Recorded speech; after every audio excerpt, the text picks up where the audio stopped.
Chaos erupts the moment Rand Paul steps into the hearing room, locking eyes with Ilhan Omar. Cameras flash, staffers freeze, and the entire chamber leans in as Paul unloads, calling out her statements, her voting record, and her comment about America in a way nobody in Congress expected.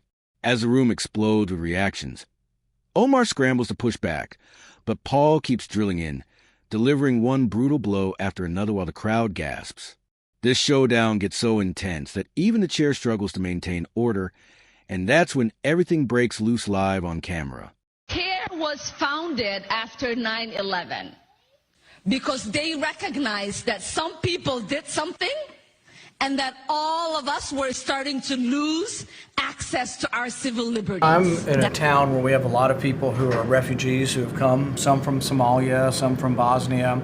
I've never heard one of them say that America's a terrible place or be unappreciative of our country. Most of them are thankful.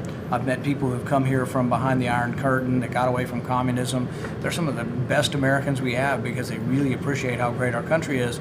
And then I hear Representative Omar say, "Oh, America's a terrible place. I'd love to be justice, and there's no justice here." It's like, well, she came here and we fed her, we clothed her, she got welfare, she got school, she got health care, and then lo and behold, she has the honor of actually winning a seat in Congress, and she says we're a terrible country. I think that's about as ungrateful as you can get. And so while I'm not saying we forcibly send her anywhere, I'm willing to contribute to buy her a ticket to go visit Somalia. And I think she could look and maybe learn a little bit about the disaster that is Somalia, that has no capitalism, has no God-given rights guaranteed in a constitution, and has about 7 different tribes that have been fighting each other for the last 40 years. And then maybe after she's visited Somalia for a while, she might come back and appreciate America. Love into this, you got to bring radical love, because radical love means that we radically love every single person within our communities to make sure that we are providing for them the basic rights as humans. That's what love is. And that's the godly thing to do. So if we want to talk about faith, we also have to remember that we can't pray our problems away. Exactly. You can't pray for your children to be fed, so you're not crying because they're crying and they can't go to bed. You cannot pray for your medical bills to disappear. You cannot pray for the mold to stop poisoning your children in the classrooms. The other thing that frustrates me is people who have experienced poverty, who have gotten the straps for their bootstraps, who sit and talk about how we shouldn't do anything for the next person. See, as someone who knows severe poverty, I lived in a refugee camp, on the floor, no water, nothing. And I hear somebody say here in the United States, they're fine with their grandparents not having running water? And that's supposed to be okay? Or we hear someone say, it was a choice made up to me to have my children and not be like the other black people who get to have children out of wedlock. We don't get to have those kind of conversations. The conversations we get to have is how we are responsible for fully funding our schools so all of our children have the opportunities we have as we sit in this room. We get to talk about the kind of opportunities we have as government to make sure healthcare is provided to everybody so that we don't have people dying in the United States because they can't afford insulin. The conversation we get to have is making sure that there are no children going to sleep hungry or being shamed in classrooms and in lunchrooms because their families don't have enough money to pay for their lunch. The conversation we get to have about the kind of poverty we have in this country is the kind of poverty that says it is okay for us to take photo pictures with veterans and be okay with the fact that they're sleeping on the streets here in the United States.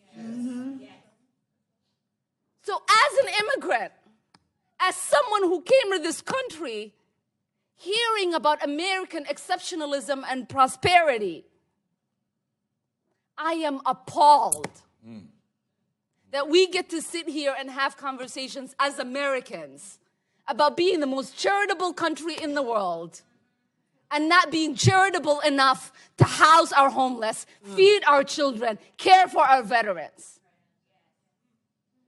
What is charitable about that? So I ask you, the kind of systematic barriers that exist in prosperity, that's the conversation we should be having. And so I want you guys to, for the little bit of time that I have, to talk about the systematic barriers that exist in creating prosperity and what it means for us to remove those so that all of us could have the prosperity that is guaranteed within our Constitution. Stepping up to the microphone, the energy in the room is already electric.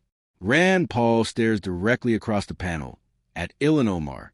Not a word from anyone yet, and you can tell the tension is thick enough to slice with a knife. The audience is locked in, staffers whispering, and the hearing is barely even underway.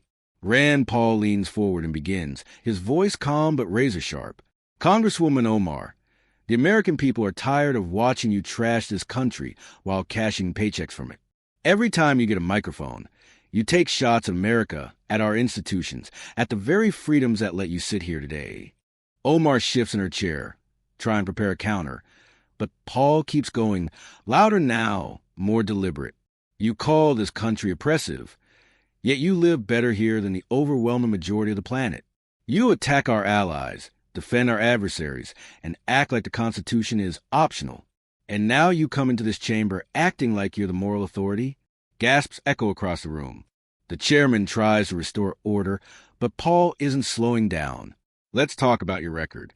When Americans were grieving, you minimized a terrorist attack by saying, some people did something. Those weren't some people. That was Al-Qaeda murdering thousands of innocent Americans. You stood here in this Capitol and reduced it to a footnote. Omar tries to interject, but Paul holds up his hand. No, Congresswoman, you've talked enough. Today, the American people deserve answers. The room erupts again, some clapping, some shouting, but everyone glued to the exchange. Paul continues, this time pointing directly at her. You lecture this country endlessly, yet you refuse accountability for your own decisions. You vote against securing the border, then act shocked when communities suffer. You attack law enforcement, then call for protection when protesters show up outside your home. Omar fires back, accusing Paul of stoking division, but he responds instantly. Division? You've built a career on division. You call America racist, corrupt, oppressive. Yet millions of people from all over the world would give anything to live here. They understand what you refuse to admit. This country is the greatest force for freedom on earth. The room is practically shaking now. Reporters can barely type fast enough. Paul slams his papers on the desk for emphasis. You're free to criticize a nation. That's your right. But when that criticism becomes dishonest, destructive, and dangerous, someone needs to say enough. And today, Congresswoman Omar, that someone is me. A wave of murmurs sweeps across the chamber.